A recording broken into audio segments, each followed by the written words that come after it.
Hey, Scubberter here. So, this is a dead EZflash Jr. It has a problem with a RAM chip, I think. And because I don't want to repair it, it's going to become the unwilling victim of an attempt at a battery mod. So, as we all know, there are a lot of individuals out there that are wanting increased battery time out of the real-time clock before it says, battery dry. The original battery in this, of course, is the CR 1220. That's 12 millimeters in diameter and 20 millimeters wide or tall. And I'm like, okay, well, there's got to be some real estate. A lot of people were saying, let's put bigger ones in here. This is going to be my take on it. My thoughts are to cut the side off here, trim this metal back, and maybe put a little bit of conformal coating on these parts here so that there is no potential for shorts, and then slide a battery in. I don't know if we can get away with a 1632, but I feel like a 1625 might work. And going from a 1220 to a 1625 should give us maybe double the capacity. I will put in the comments the capacity of a 1620 versus a 1625 versus a 1220, if 1625 is actually a valid size. Okay, well, let's start with lifting up the left-hand side here, because I feel like that's where I want to start. Of course, anyone who wants to scream, go for it.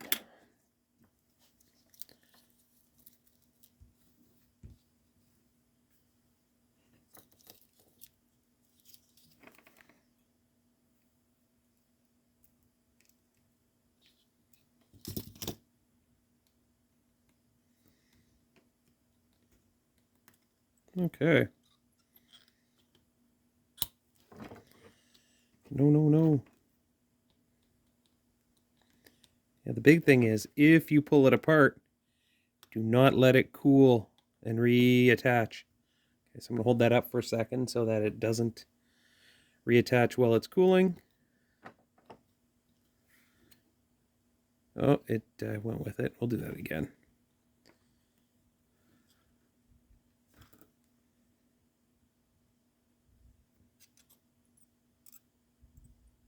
There we go.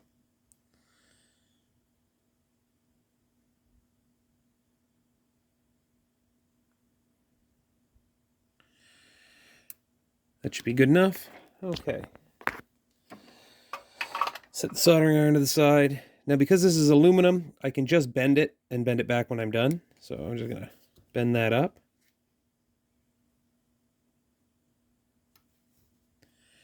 And what I'll do is I will use a little bit of desoldering braid and get any additional solder off of that contact point.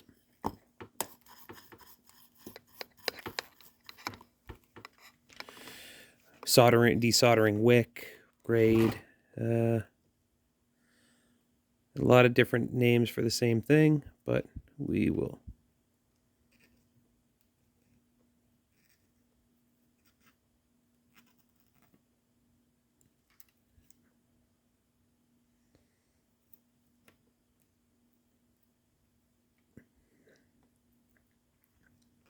Okay, I feel like that's all of it.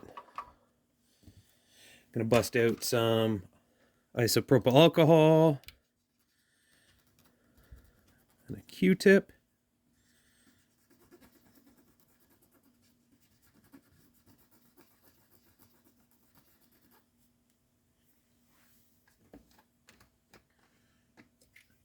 We'll do two sides of the Q-tip just to make sure that we're not putting some back on when we take off the first bit.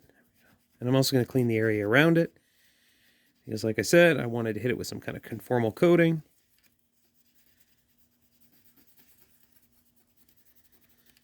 Now, what I do want to be very aware of here is this ground pad super important? So we're going to just bust out the multimeter, do a continuity check, because if I cover that pad and don't, and it's needed for the ground or the negative, then we're going to have, or sorry, for the positives on the outside, then we're going to have some problems. But if it can get its positive through the other side, then we're okay. So go here, function. So I'm going to touch this pad, touch this chassis. So that is linked. So it really doesn't matter if I go through this side or the side that's already there. Perfect. So what I think I want to do here is trim the steel on that tab so a battery fits underneath it. And we'll go from there. Now let's because we're just doing this as a beta, I am going to just flatten that.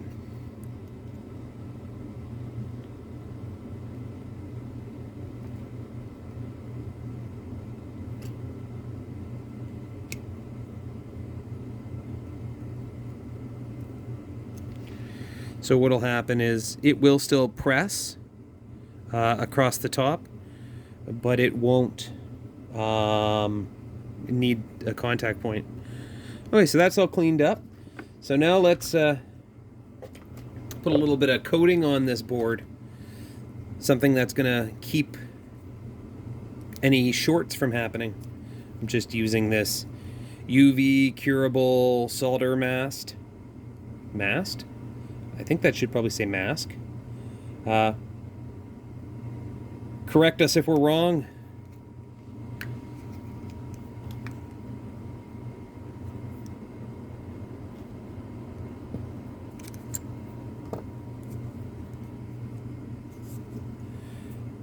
We're just gonna flow it on that pad and on the adjacent connections. That's a lot. I will probably not need that much. I'll probably take a bunch of it with me. And we'll put it into place with a toothpick. Do love those toothpicks. So first I'm going to start by putting it on the pins of that chip, because I don't want it to short out. And I'll put it here. And I'll get it on that.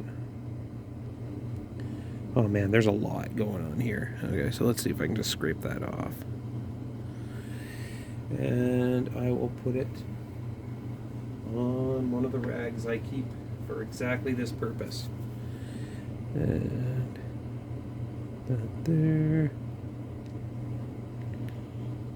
And I'll take that off. I don't want to damage that or block that pad, so go there.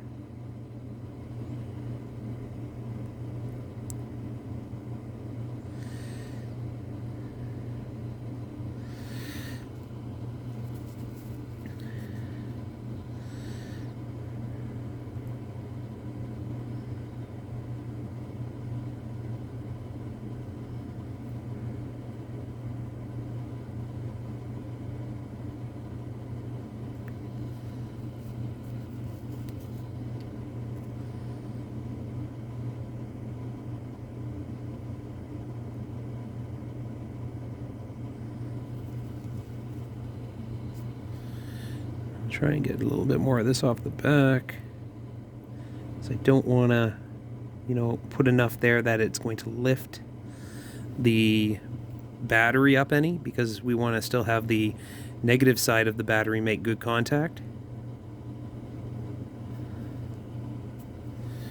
Okay, I think that's what I'm going to go with. A little bit more up on those contacts there, where the components are, because I don't want Any shorts there? You know what, I'll even throw a little bit up on the other side just in case I push the battery too far in. I don't want it to short.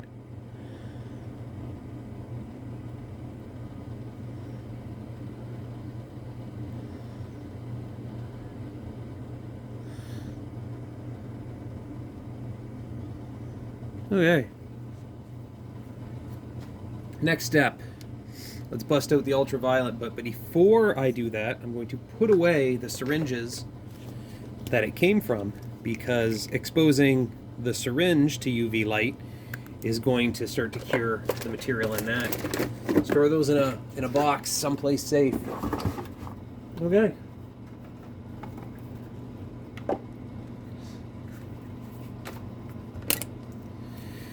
Here we go.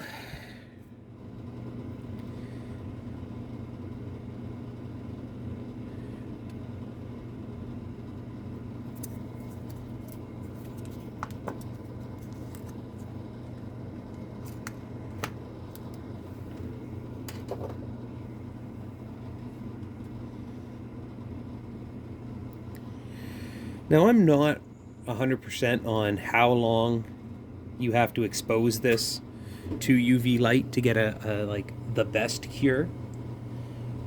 Most of the time when I do it for 30 seconds, 60 seconds, maybe a little bit more, just to kind of have a conversation with whoever I'm working with. This case happens to be you. Appreciate all of you kind of coming out and being part of this.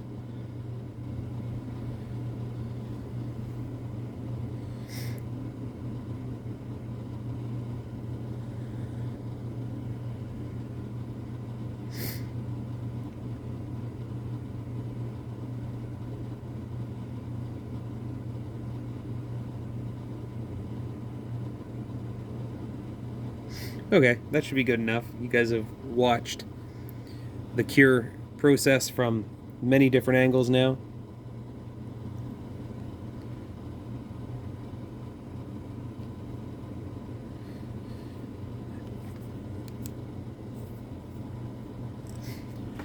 And what I'm going to do is I'm going to poke it with the toothpick just to see if it is hard.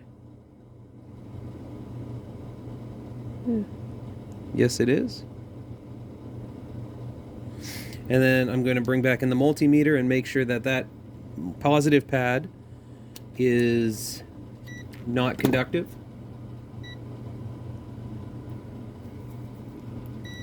So we had gone from the pad to, there we go, so it is not, no connectivity there. And we've got that all bent up. It's not going to cause any problems. So I'm going to focus. You know what? Could I have possibly saved this with just a piece of Captain tape? Maybe.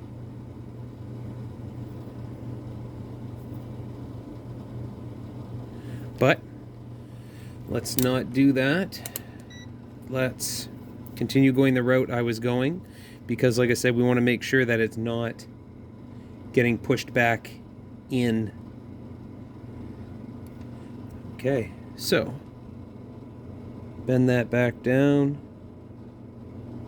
And of course I'm going to bend it a little further.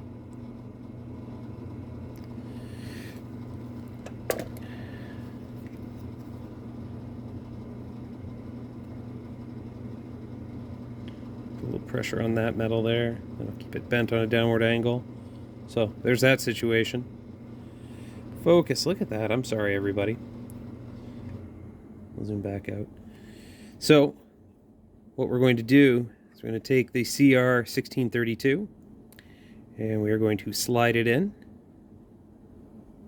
Yeah, it's way too big. So I think that 1620 5 would probably be a better bet. Look at that. Yeah, that's pretty wild. But if the battery were to be put in like this, 1625, we'd have lots of battery capacity. I'm assuming years and years. So what I'm going to do is I just want to see if I can put this back in the shell and have it close, because if we can put in a 1625 as opposed to a 1632, it fits in the body up here at the top, which is really helpful. See if we can kind of get the cover back on and close it. This is another question. Well, there you go. Well, I would like to say that a 1632 will fit in the body. And look in the comments below, because I'm going to do the comparison between a 1220, which comes with this, and a 1632, and also put in a 1625 for kind of demonstration purposes. But if I can put in 1632s, that's awesome. That's great. Another option that I've been passing around, and I'm just going to do this because I've got all of you guys here, is we're going to just go back and do one more thing.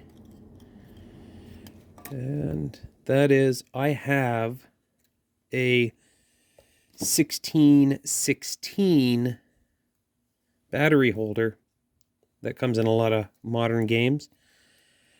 I'm sure we could put a 1616 or a 1620 battery holder in there. We would have to, of course, create a little bit of a lead to go from, I might as well open this back up, to go from the negative to the one contact, and then we could literally just wire the positive contact on the other side, much like that.